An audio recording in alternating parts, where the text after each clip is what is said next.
I am in the BYD Seal Performance and I frankly love this car. I love this car. This is my daily driver. I drive it every day.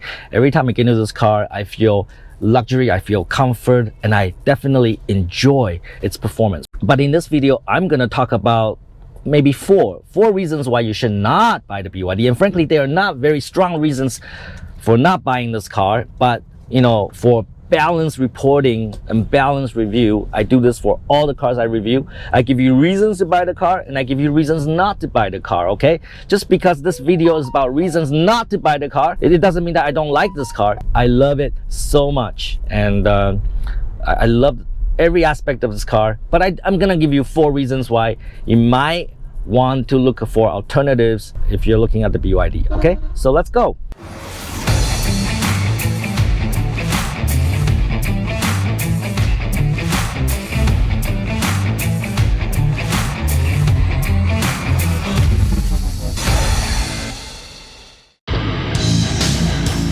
Hey Tom Peng, love what you're doing on your channel, buddy.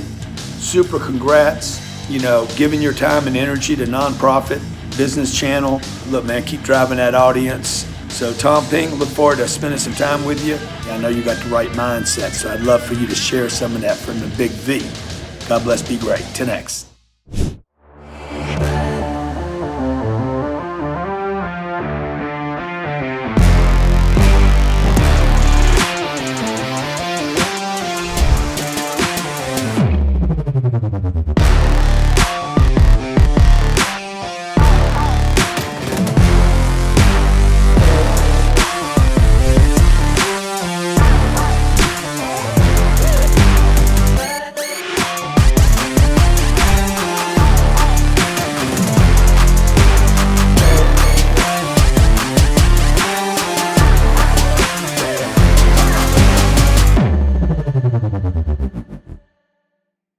Now, the first reason why you should not buy the BYD Seal Performance, and it's a really good one, is the charging infrastructure, all right?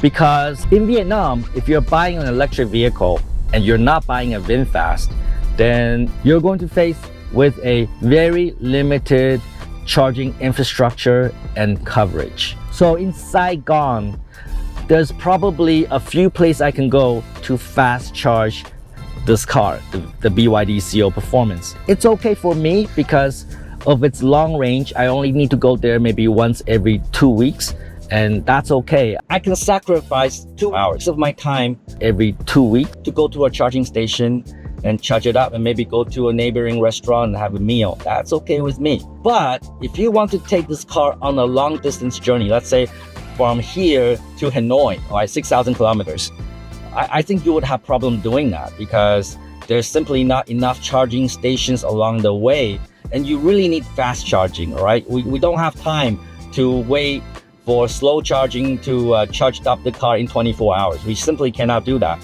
So when you buy this car, you have to think about your use case. If you need to do long distance journeys over 400 kilometers a day, then this is not the right car for you. You probably should look for something else. Either electric cars that offer better coverage, and there really is only one option, which is VinFast, or maybe a gas car. We don't like that. We want to support the environment. We want better environment for our children. I don't buy gas cars anymore, so I only buy electric cars.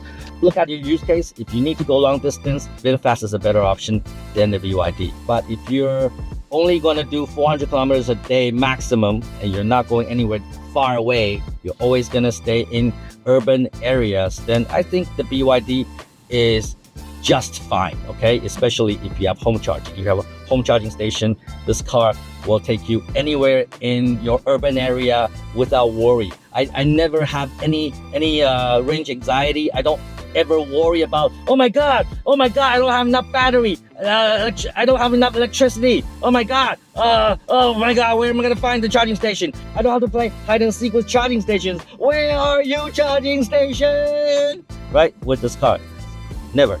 But if you have to go long distance, think twice. Now, the second reason why you may not want to buy the BYD Seal Performance is that it is a Chinese product. It's from a Chinese company. Because we know how some people feel about China here in Vietnam, all right? It's not a positive. I'm not gonna get into the reason. There could be so many reasons, but I'm not gonna get into it. But we have to face the fact that there is a prejudice against China, Chinese product, even though this is a really good product. But if you feel strongly about China and Chinese product, you probably will never get into a BYD and you will never consider it, all right? But really, if you have an open mind and you're willing to try new products, new things, and you'll find out that actually China makes really good electric cars now. And that's why they are #1 in the world in terms of electric vehicle production, really #1. So even higher production volume compared to Tesla. Tesla is now #2, BYD is #1. And China is exporting a lot of cars all over the world, not to the United States for obvious reasons. If you have a strong prejudice, then the BYD and any other Chinese vehicles probably will not work out for you. But I don't think that prejudice is really that strong, because you know what? In my company, we offer both English classes and also Chinese classes. We have English teacher and Chinese teacher. And you know what? The Chinese classes are more popular, and the teacher is doing like one class a day now. So we have a lot of people that want to learn Chinese more so than people want to learn English. I don't know why, I cannot explain it. So I think there's some contradiction there. We have strong feelings about China and Chinese products, yet we want to learn Chinese language and listen to Chinese songs, or you know, and Chinese TV dramas and so on. I don't know. I don't really understand it. I don't know. And I'm a globalist, so I'm a citizen of the world. I have no prejudice against anybody, right? I'm not Chinese. I'm not a Chinese spy, okay? I'm not Chinese and I'm not from China. I've only been to China as a tourist. I have no affiliation with China. Xi Jinping is not my uncle, okay? I think that if people open up their mind, they will see this is a good product. Okay, the #3 reason why you probably will reconsider buying this car is the Android Auto and Apple CarPlay support. Because in the BYD Seal, the only way to connect to Android Auto or Apple CarPlay is with this, a physical USB-C cable. All right, so you have to do like this, and it's not wireless. Would have been better if it's wireless, so that you just get in the car, it'll automatically connect, and it just saves you that extra step. And also the Android Auto and Apple CarPlay isn't that reliable, so once it's connected, sometimes it will disconnect by itself, and then you have to do this, okay? You have to like unplug, replug, sometimes it doesn't work, unplug, replug again. You may have to do that multiple times in order to get the Android Auto and Apple CarPlay to work properly. I know there's like sun shining in the car, but I cannot avoid that, so sorry about that.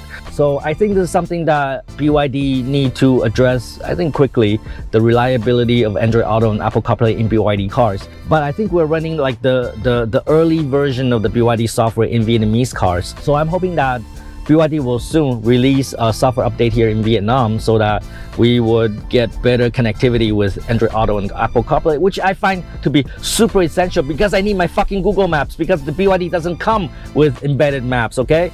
We need better support.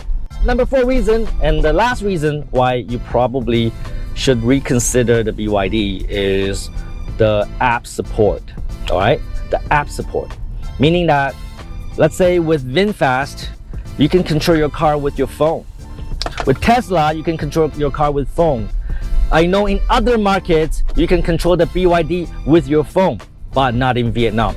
You cannot download a BYD app, connect to your car, and control the car and find out its location and do all the things that you can with a mobile connected vehicle. That's missing. And especially, let's say if I'm running a company fleet, I want to know where all of my cars are, and that I get with VinFast, but not yet with the BYD. Not in Vietnam. I know probably in other markets you can do it, but not in Vietnam. And I understand, because BYD just started in Vietnam. They just start selling cars. They're probably testing the water, see how many cars they can sell. And once they reach a certain volume, they'll probably build out that functionality, that infrastructure, so that you can download an app and control your vehicle. But today, that's absent, okay? That's absent. So that may be a reason why BYD Seal Performance is not the right car for you. So there you have it, 4 reasons why you may want to consider not buying the BYD Seal Performance. And frankly, I don't think they are very good reasons. And if you want to find good reasons to buy this car, and there are plenty more good reasons, just look for my video about 7 reasons why you should buy the BYD Seal Performance. And frankly, this is a great car, and this is the best performance price ratio, or quality price ratio, or reliability price ratio that you can get here in Vietnam, in my opinion. And my opinion is always right. All right, okay, take some fucking action and look into the BYD Seal Performance and figure out whether this is the right car for you. And don't be a fucktard.